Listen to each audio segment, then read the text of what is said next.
صباح الخير يا حبايب قلبي. فيديو جديد ويوم جديد في الأجازة، اتفائلوا بالخير تلاقوه، وانا ان شاء الله متفائلة خير. المهم هنقوم من النوم دلوقتي، هنبدأ يومنا بنشاط كبير جدا. اليوم كله، اليوم كامل هيبقى معاكم حرفيا. هنعمل فطار وهنعمل غدا وهنعمل، لا مش هنعمل عشاء، مش هتوصل للدرجة دي. فيلا بينا نبدأ. اول حاجة قمت من النوم، طبعا انا جايبه الشبشب العسول ده جديد، فلازم اصوره لكم طبعا، لازم يعني، دي حاجه اكيده يعني. بعد كده جبت اللي هو الفرشه بتاعت سناني والمعجون، وبعد كده جبت الغسول اللي بيموت حرفيا، اللي ما عادش فيه حاجه لازم اشتري غسول جديد، ولو قلت لماما ممكن تقتلني فيها. مش مشكلة، هناخد الشوية الصغيرين دول وهنروح على الحمام على طول عشان نغسل بقى وشنا ونغسل سنانا ونظبط نفسنا كده ونتفائل بالخير. المهم، ما اهم حاجة ما تبصوش في الحوض المعفن ده، سيبكم منه. اهم حاجة ان احنا نغسل وشنا ونغسل سنانا ونمشي على طول، ملناش دعوة احنا بالحاجات دي. فكنت بطلع فيه كده حرفيا بالعافية، فمش مشكلة، هشتري جديد بقى مش فارقة. بس انا مش عارفه اصلا سعره كام دلوقتي، انا حاسه ان هو غلي، مش عارفه كنت شارياه بكام، مش عارفه، بس اكيد غلي. كل حاجه بتغلى، معرفش في ايه. المهم غسلنا وشنا وغسلنا سنانا، وبعد كده بقى بدأنا نجهز الفطار. طبعا قبل ما نعمل ده كله لازم نتمرن تمرينة خفيفة كده في البيت. طبعا انا جبت التيشيرت الرياضي والبنطلون الرياضي بتوع الكلية، وقلت لازم اتمرن بيهم يعني انا يعني مش جايباهم على الفاضي، لازم اتمرن بيهم. فالمهم لبستهم بقى، ودلوقتي هوريكم اللي انا لبسته اهو. ايه رأيكم في الاوتفيت الجامدة؟ حلو صح؟ بعد كده بقى رحت الأوضة التانية علشان اتمرن، علشان انا طبعا مفيش مكان في اوضتي. اوضتي حرفيا بتموت، ومفيش فيها حتى، يعني مش عايزة اقولك الأوضة صغيرة حرفيا ومفيش مكان. فاول حاجة بقى بدأت ان انا اعمل استرتش لايدي كده وافردها شوية، وبعد كده اعمل الجذع ده بقى علشان يخلي بقى وسطك صغير كده، وتكوني كيوتة كده ووسطك صغير ورفيعة وعسولة. مع ان عندنا في البلد مش بيحبوا البنت الرفيعة، بيحبوا البنت التخينة القلبوزة. انا طبعا لازم امشي عكس الناس كلها، طبعا انا لو الناس قالت يمين انا همشي شمال، شمال انا همشي يمين، دي معروفة طبعا. وبعد كده عملت بقى التمرين اللهبل ده احنا كنا بنعمله في الكلية. وهنا برضو تمرينات برضو لرجلي، عشان رجلي بتوجعني حرفيا، ما بقدرش امشي عليها. عندي 19 سنة او 19 سنة ومبعرفش امشي على رجلي حرفيا معرفش ازاي ولما اكبر بقى يبقى عندي 50 30، ايه اللي هيجرالي؟ اكون خلاص عجزت بقى. فالمهم بقى، ايوه هنا بقى التمرين ده بتاع اللي هو بتقعدي كده وتقعدي تفردي رجلك كده. فاتمرنت شوية تمرينات خفيفة كده، وبعد كده بقى هنخش نجهز الفطار. هو ده الفطار يا حلوين. جبت لي تفاحية، حتة بطيخ، شوفان، الزبادي طبعا لازم يكون بالفراولة. وجبة صحية متكاملة جدا لايك بعد كده بقى غسلت اللي بتاع اللي هقطع عليها الفاكهة دي. هي طبعا متلحوسة من الحتة دي، بس اللحوسة دي مش بتتشال، معرفش في ايه ده. فانا مش هقطع طبعا عند الحتة دي، هقطع بس عند الحتة اللي هي اللي جنبها. المهم جبت بقى شوية الشوفان بتوعي وحطيتهم في الصحن الكبير ده على الشكل ده بقى. وحطيت بقى المية المغلية ماشي، وبعد كده بقى بدأنا نقلب كويس جدا. وبعد كده جبت الزبادو اللي هو بالفراولة ماشي. بدأنا بقى نفتح الزبادي كده زي ما انتم شايفين يا اخوة، يا ايها الاخوة والاخوات. حلقة الشيف الشربيني.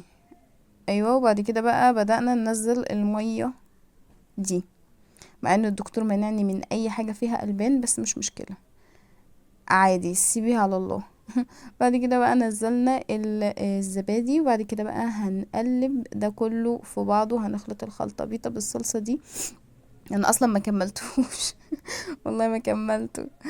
و... وبعد كده بقى هنقطع التفاحية العسولة بتاعتنا دي. كنت عايزة اكل التفاح لوحده، بس قلت لا، لازم اعمل فيها صحية بقى، واحط شوفان مع تفاح، ومعرفش ايه اللي دخل البطيخ، بس قلت تعالى برضو لقيته في التلاجة وحيد كده، وقلت له لا تعالى، لازم نعمل خلطة بيضة. فبدأت بقى ايه اقطعه كده شرايح صغيرة، شرايح طويلة، وبعد كده اقطعه شرايح صغيرة علشان ايه اقلبه مع الشوفان. وبعد كده هقطع النص التاني كزينة كده، يعني هقطعه كشرايح كزينة، مش هقلبه مع الشوفان عشان قلبت التاني.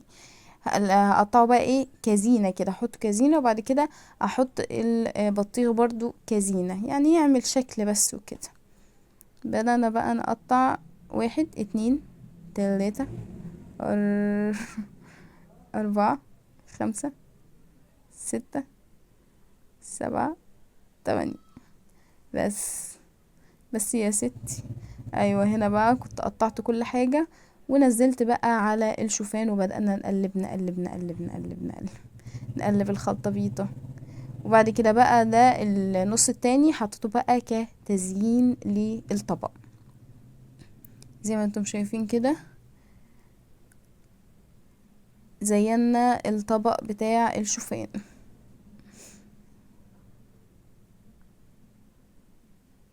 وبعد كده بقى جبنا البطيخة العسولة قوي دي، ده نص بطيخة ده ولا ربع بطيخة الله اعلم. المهم بقى بدأت اقطعها كده بالطول. وبعد كده اخد من نص من العرض كده، يعني بالطول وبالعرض. وبعد كده بقى بدأت احط على الشوفان او على طبق الشوفان الصحي قوي ده. وانا طبعا ما بشيلش البذر من البطيخ، بحبه موت، بحب اكله مع عادي يعني. وده كان شكل الطبق، واو تحفة. بعد كده بقى بدأنا نفطر الفطار الصحي ده. طبعا انا ما كملتهوش، هي طبعا اي حاجة فيها صحة او اي حاجة صحية انا ما بكملهاش. اول حاجة بقى بدأت اشرب المية، ماشي، وبدأنا بقى ندوق ونقول بسم الله على العك اللي احنا عاملينه ده. انا معرفش اصلا هو في حد ممكن يحط بطيخ على شوفان، والله معرفش، انا حاسة ان دي جديدة، حاسة ان انا اللي اخترعت كده.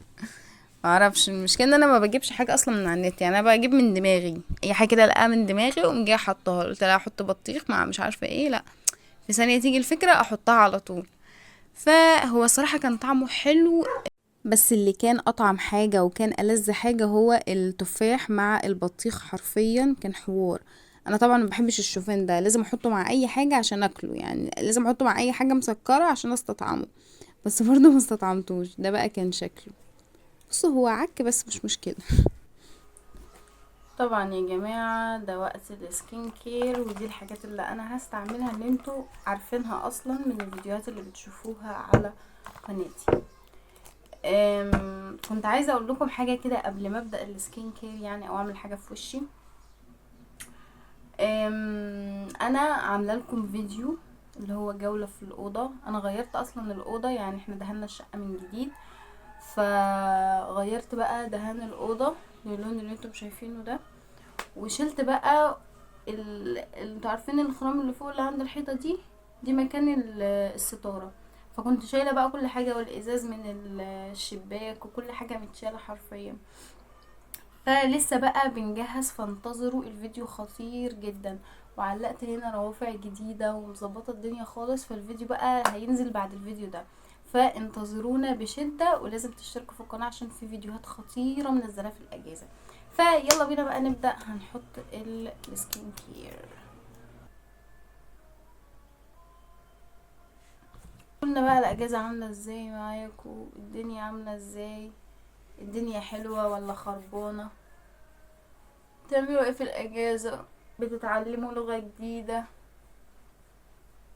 بتسمعوا مسلسلات كي دراما، بتوع كي دراما طبعا، ب... بتشتغلوا، الناس اللي بتشتغل. فاحكوا لنا اجازتكم عاملة ايه، دردشوا معانا كده، خلونا ايه يعني، حسونا ان احنا بنعمل حاجة حرفيا يعني. انا حرفيا والله مش عارفة اقول لكم ايه، بس الاجازة ملخبطة معايا خالص، مقضية الاجازة دي نوم نوم نوم نوم، مش عارفة اعمل ايه. اكتبولي برضو في الكومنتات الفيديوهات اللي انتوا عايزينها، انواع الفيديوهات اللي انتوا عايزينها عشان اعملها ليكم.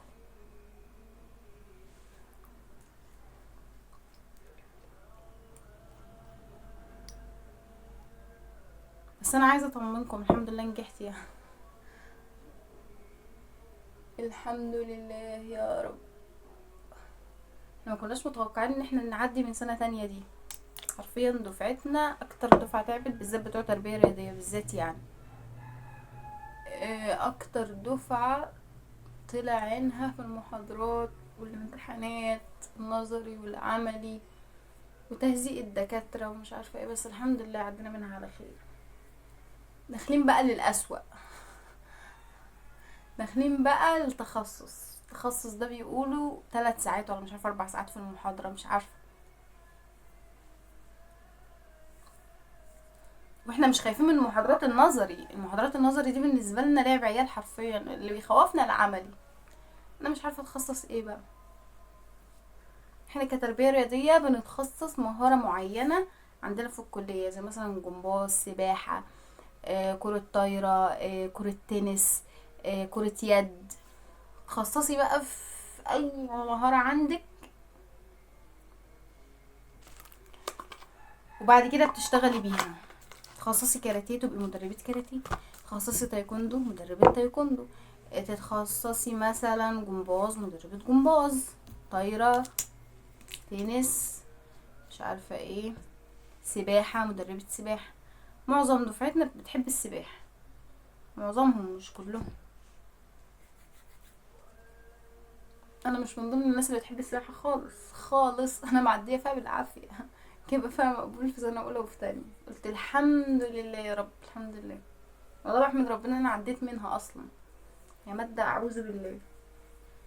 هي سهلة وحلوة، بس الدكاترة بيكرهوكوا في المادة اصلا. الدكاترة بيكرهوكوا في كل حاجة، بالذات السباحة يعني. يعني السباحة بالنسبة لي دي عقدة، الدكاترة معقدنا منها.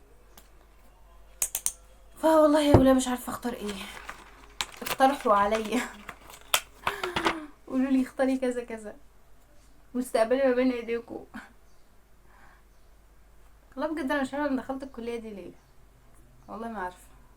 هي ليها فرص شغل وكل حاجة، بس المشكلة ان انا مش لاقية شغل. الفرص موجودة بس مفيش شغل، ازاي ما اعرفش.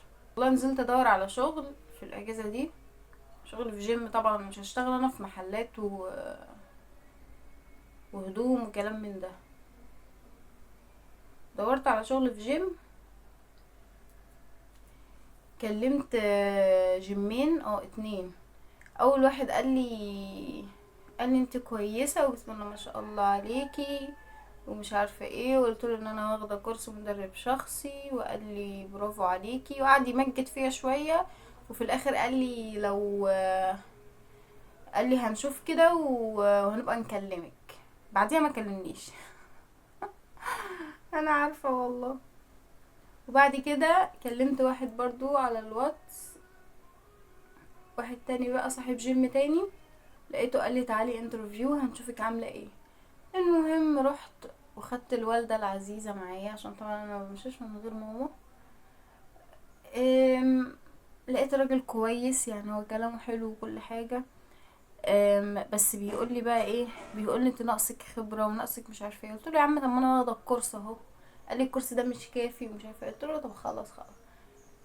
قال لي بتعالي تدريب بس من غير فلوس، تدريب كده هندربك يعني ازاي تتعاملي مع العملاء، ازاي تتعاملي مع الناس اللي داخلين الجيم مش عارفه ايه. قلت له ماشي وما روحتش، انا مش رايحه اصلا، واللي تدريب ايه وبتاعي، كنت عايزه اشتغل على طول. التدريب ده من غير فلوس طبعا، هو انا مش هدفع له فلوس ولا هو هيدفع لي فلوس، المقابل ان انا اخد خبره، وانا مش عايزه اخد خبره ولا نيله، كنت عايزه اشتغل. امال انا واخده الكورس ليه؟ قلت بقى والله اللي خرج من داره اتقل مقداره، انا مش خارجه من بيت تاني ولا شغل ولا خرا، اسيبها على الله. اسمع مسلسلاتي، انام، اكل واشرب، اتعلم لي لغه جديده، اي حاجه، مش مهم اشتغل يعني. انا ورايا بيت يعني، ورايا عيال. انا بس كنت عايزه ايه، اشتغل حاجه في مجالي، حاجه في المجال الاسود اللي انا دخلته ده. المشكلة ان في ناس اصلا في كليات تانية شغالين في جيم ومش عارفة ايه، وهم اصلا مش في تربية رياضية، تلاقيهم في اداب، تلاقيهم مش عارفة في شريعة وقانون مش عارفة ايه. فاللي هو طب بتوع التربيه دي اصلا مش لاقيين شغل، انتوا رايحين تاخدوا منهم الشغل؟ انا حرام عليكم والله. مش مشكله اللي يجيبه ربنا بقى، أنا مش عارفه والله. دلوقتي هنعمل ايه؟ دلوقتي احنا حطينا السكين كير برودكتس، بصوا كيوت صغننين، التلات حاجات الصغننين دول مع الجواشة الأمورة. طيب هنعمل ايه بقى بعد كده؟ والله ما اعرف، لما يجي وقت الغدا بقى هنبقى نعمل اكله معرفش ايه هي، بس هنعمل، بس هنبقى معاكم اليوم كله حرفيا. فاللي ما عملش لايك يخش يعمل دلوقتي ويشترك في القناه. اوكي دلوقتي بقى هشوف انا هعمل ايه واجيلكم. دلوقتي يا جماعة ماما قررت تحن علينا وتجيب لنا همبرجر. انا بهزر طبعا يا جماعة، ماما مش حرمانة من حاجة. المهم جابت لنا الهمبرجر العسول قوي ده. هنا بقى كنت بوريكم طريقة التحضير ومش عارفة ايه ومكوناته عاملة ازاي وتاريخ الصلاحية ومش عارفة ايه وشوية بتنجان كده مهري ملوش اي 30 لازمة. المهم سكيب، هنشوف بقى هنعمل بقى الهمبرجر ده ازاي، وهنعمل معاه برضو مكرونة بقى بالصلصة كده تخلي الطعم حوار مع شوية سلطة. انسى بقى، ده بقى هيبقى الغدا بتاعنا. طبعا اول حاجة يا حلوين هنعملها ان احنا نحمر المكرونة، وبعد كده نحط بقى الصلصة، وبعد كده نحط شوية مية بقى ونقعد نقلب نقلب نقلب نقلب نقلب نقلب لحد ما تبقى معانا المكرونة تكون مبقبقة. ما معنى كلمة مبقبقة لا أعلم، ولكن زي ما انتم شايفين. بعد كده بقى هنبدأ نحمر الهمبرجر اللذيذ قوي قوي قوي ده. انا بحب الهمبرجر موت موت موت، مع ان الدكتور قال لي ما تاكليش اي حاجة فيها زيت. بس مش مشكلة، مش مشكلة، كلنا هنموت. الحرب النووية دي هتموتنا كلنا، فمش مشكلة، لازم نستمتع قبل ما نموت. فالمهم هنقلب بقى الهمبرجر وهنجيلكم. بعد ما قلبنا الهمبرجر يا حلوين هنطلعه وهو احمر كده وديليشس، واو او ماي جاش. طبعا بقى ماما مش عارفه لا بلا انا بقوله ده. طبعا بقى ماما هتطلع لي المكرونه في الصحن بتاعي، وبعد كده بقى هتطلع لي الهمبرجر. بس ماما هتتوصلي، بس اوعى حد يشوف الفيديو ده من خواتي ولا من خواتي. ماما بتتوصلي في كل حاجه عشان ماما بتحبني انا اكتر منهم. ماما بتفضلني انا عنهم، مش عارفه ليه، بس هو كده حب الناس يا جماعه رزق. دي بقى المكرونه والسلطه وكمان الهمبرجر ديليشس. سأشق طريقي في خزنة الصناديق متجنبة أن جعلها كانت صغيرة ولم أستطع نزعها فاشتريتها لأخرج من المتجر. ماذا تفعلان عندكما؟ هنا كنا بنستمتع بالأكل مع جامبل وعيلته الكريمة.